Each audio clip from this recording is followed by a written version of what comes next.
Hello and welcome back to Pause to Watch. I am your host, Maggie. Today we will be talking about recycling group and gardening gurus. We will be interviewing leaders and group members and be getting a good look into how their groups make productivity. At St. Paul's, we believe in being a school that cares for our surroundings. We are always looking for ways to create a responsible and sustainable campus. One of the ways we nurture this belief is by maintaining a campus-wide recycling program. We turn to Alexis on the scene. We're here with Miss Davis, who's in charge of the recycling program at St. Paul's. How long have you been in charge of the recycling program? This is my 4th year running the school's recycling program. And where does all the recycling materials go after they leave St. Paul's? So we have a truck come pick up our recycling every week, and it takes the recycling to a sorting facility where plastic and aluminum and paper are all sorted into different piles so that they can be processed in different ways. And what kind of impact do you think the recycling program has on our school and its students? So I think that our recycling program sets us up to be recyclers for life, and that ultimately will have a big impact on the planet. Okay, and thank you. You're welcome.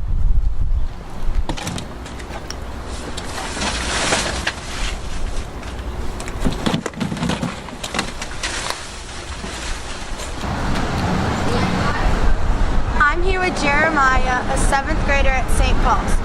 What group are you in and what project are you working on? My group is recycling, and our job is to recycle bins around the school for different classes, and it's just great, honestly. What types of materials are you recycling? Usually paper, sometimes boxes left over from other packages. And what kind of positive impact do you think this has on our school? It helps us do great from the community, and it's a great experience. So, Thank you. no problem. Thanks, Alexis. Another way that St. Paul's is working to maintain a sustainable campus is to support a school-wide gardening program. Each class is tasked with maintaining a small garden where fruits, vegetables, and flowering plants are grown. Up next, Asia will show us how St. Paul's faculty and students work in the garden and introduce us to our new gardener, Mr. Gardner Goodall.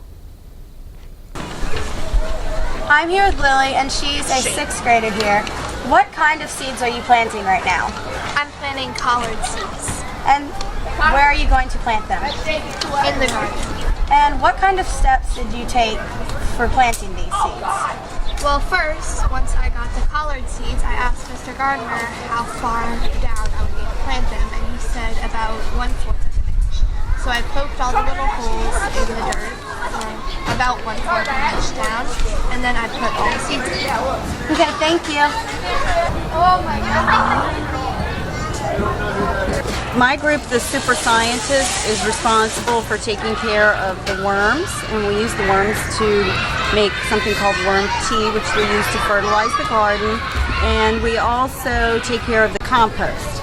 So these are kitchen scraps. We have coffee grinds in both of these buckets, but sometimes we also have worm food in here. And then this is also some food that we use to feed the worms. What's the white stuff? We have apple scraps. Basically, they like fruits and green vegetables, and they like eggshells. They eat paper, like cardboard. They love tea bags and things like that. They do not like fatty foods like meat and dairy, and they do not like citrus. So we take a little bit of something from each of these containers, and we mix it up in a blender to feed the worms. We create a worm slurry, and then if the worms are well fed, they also make great fertilizer for our garden. So you're going to take a watering can, and we're going to mix half worm tea and half water, and then you'll walk around the garden and use that to basically fertilize some of the plants. Okay? Try to put it in. You got that one? I'll go with the other one. I might as well just take a bath. Am I good? Then you realized it was a maggot. Yep. It looked like a shell at first. Oh, look at this huge worm. So, I'm here with Isabel. She's an 8th grader.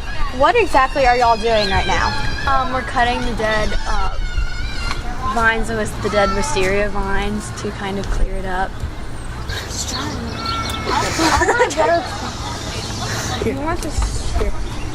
Could you take this to the greenhouse and water it in with the green watering can for me? Hello, Mr. Gardner. Hello. So, what made you interested? What kind of plants do you grow? So I grow a lot of different plants. So at my house, I like to grow bonsai trees, and I also like to grow veggies in different gardens as well. So yeah, it depends on the season for the veggies, but I really like to grow cucumbers because I like pickles a lot, and I also like to grow greens as well. What made you interested in gardening? Well, when I was in college, there was a lot of people that were working in the campus gardens, and just that scene that they were in, and the process of just growing your own food with your own hands seemed really interesting to me. And also, when you're in college, you don't have much money, so yeah, any cheap way to get food is a lot of fun. It makes a lot of sense. Okay. What do you like about New Orleans? Let's see, what is there not to like? I like the music and the food and the culture, and the city is just a beautiful place full of beautiful people and a beautiful culture. What made you join St. Paul's? Well, I was really impressed by the way the school is set up, that y'all have PAWS to Work programs like this where kids are allowed to get out of the classroom and learn with their hands and not just be cooped up in a classroom all day. So I thought that was really impressive, and it seemed like an inspiring workplace.